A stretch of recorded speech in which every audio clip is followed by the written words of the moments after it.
आध्यात्मिक पथ की कहानी सुनने वाले सभी श्रोतागणों को जय श्री राधे, जय श्री कृष्णा। कहानी अच्छी लगती है तो लाइक करिए, शेयर कीजिए। मैं तो स्वयं शिव हूँ।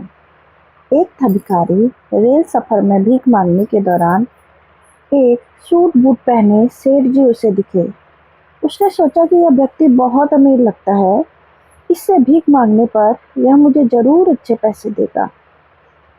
वह उस सेठ से भीख मांगने लगा।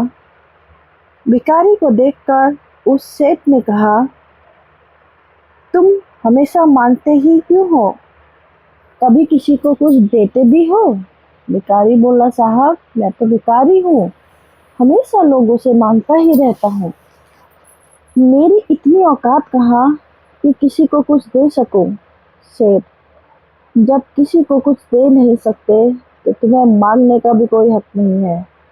मैं एक व्यापारी हूँ और लेन देन में ही विश्वास करता हूँ। अगर तुम्हारे पास मुझे कुछ देने के लिए हो तो तभी मैं तुम्हें बदले में कुछ दे सकता हूँ। तभी वो स्टेशन आ गया जहाँ पर उस सेठ को उतरना था।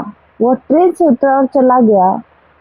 इधर भिखारी सेठ की गई बातों के बारे में सोचने लगा। सेठ के द्वारा कही गई बात उस भिखारी के दिल में उतर गई।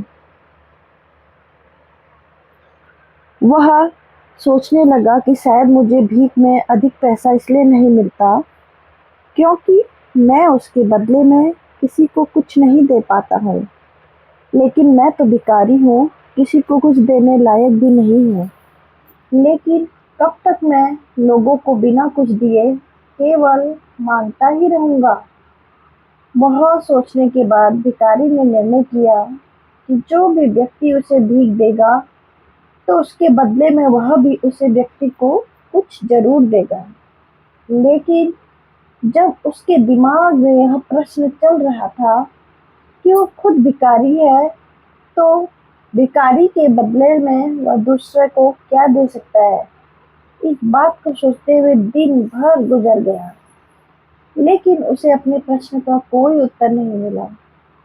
दूसरे दिन जब वह स्टेशन के पास बैठा हुआ था तभी उसकी नजर कुछ फूलों पर पड़ी और स्टेशन के आसपास के पौधों पर खिल रहे थे। उसने सोचा क्यों न लोगों को भीख के बदले कुछ फूल दे दिया करूं। उसको अपना यह विचार अच्छा लगा और उसने वहां से कुछ फूल तोड़ लिए। वो ट्रेन में भीख मांगने पहुंचा।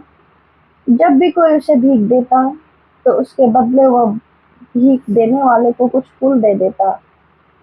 उन फूलों को लोग खुश होकर अपने पास रख लेते। अब भिखारी रोज फूल तोड़ता और भीख के बदले में उन फूलों को लोगों में बांट देता। कुछ दिनों में उसने महसूस किया कि अब उसे बहुत अधिक लोग भीख देने लगे हैं। वह स्टेशन के सभी फूलों को तोड़ लाता था। जब तक उसके पास फूल रहते थे तब तक उसे बहुत से लोग भीख देते थे। लेकिन जब फूल बांटते बांटते खत्म हो जाते तो उसे भीख भी नहीं मिलती थी। अब रोज ऐसा ही चलता रहा। एक दिन जब वह भीख मांग रहा था, उसने देखा कि वही सेठ ट्रेन में बैठे हैं, जिनकी वजह से उसे भीख के बदले फूल देने की प्रेरणा मिली थी।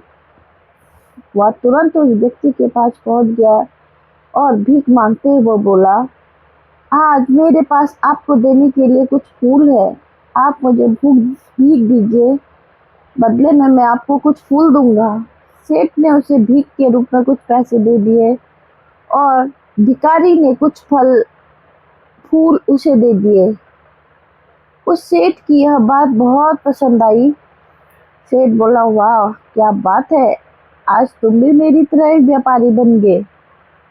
इतना कहकर फूल लेकर वह सेठ स्टेशन पर उतर गया। लेकिन उस सेठ द्वारा कही गई बात एक बार फिर से उस भिखारी के दिल में उतर गई। वह बार बार उस सेठ के द्वारा कही गई बात के बारे में सोचने लगा और बहुत खुश होने लगा। उसकी आंखें जब चमकने लगी, उसे लगने लगा कि अब उसके हाथ सफलता की वह चाबी लग गई है जिसके द्वारा वह अपना जीवन बदल सकता है। वह तुरंत ट्रेन से नीचे उतरा और उत्साहित होकर बहुत तेज आवाज पर आसमान की ओर देखकर बोला, मैं भिखारी नहीं हूँ, मैं तो एक व्यापारी हूँ। मैं भी उस सेठ जैसा बन सकता हूँ, मैं भी अमीर बन सकता हूँ। लोगों ने उसे देखा तो सोचा कि शायद यह भिखारी पागल हो गया। अगले दिन से वह भिखारी उस स्टेशन पर फिर कभी नहीं दिखा। 1 वर्ष बाद इसी स्टेशन पर 2 व्यक्ति सूट पहने हुए यात्रा कर रहे थे। दोनों ने एक दूसरे को देखा तो उनमें से एक ने दूसरे को हाथ जोड़कर प्रणाम किया और कहा, क्या आपने मुझे पहचाना? सेठ बोला, नहीं तो, शायद हम लोग पहली बार मिल रहे हैं। भिखारी बोला, सेठ जी आप याद कीजिए, हम पहली बार नहीं बल्कि तीसरी बार मिल रहे हैं।